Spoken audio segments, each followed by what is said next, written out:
Firstly, I found scientific proof for God. I'm the man. Everyone's been sitting here, all the atheists saying there's no proof for God. I've got it. Okay, let's stop. Here's the scientific proof for God. I've got all of it. I think it's his third law. It might be a second. We'll have to look it up if it's third or second law. But one of Newton's law is that for every action, there's an equal and opposite reaction. For every force, there's an equal and opposite force. Anyone who's perspicacious enough to look around them and sees the true evil in the world today understands that there must be an equal and opposite to that true evil, which is good, which means that God must be real.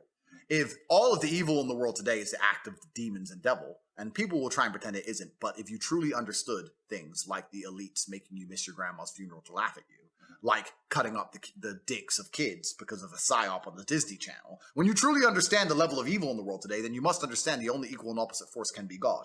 Another thing I've argued with atheists about, they don't understand that even God as a concept, even just as a concept, in and of himself becomes a real thing. If you have 1,000 people and those 1,000 people believe in a God, even if there's no man in the sky, but those 1,000 people believing in a God makes them act righteously, that even as a concept in and of itself, God is a real force. God, the idea as a force, is making the people act righteously. So God must exist in some form.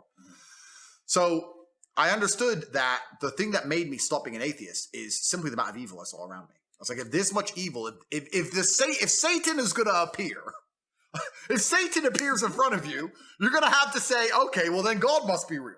And that's the point we got to. I realized there was so much evil and so much injustice. And so much specifically?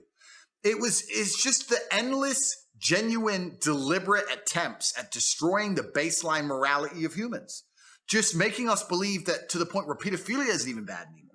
Like, incest is okay. Like, things we know are wrong. We just innately know it's wrong. And they're just trying their best to destroy our moralities. And these moralities were installed in us by somebody or something. I believe God now. And they are attempting to destroy them. Who would attempt to destroy the baseline morality that was God-given? Satan. So if Satan is trying to destroy our morality, then God must be real. So equal and opposite forces, Newton's law proved God.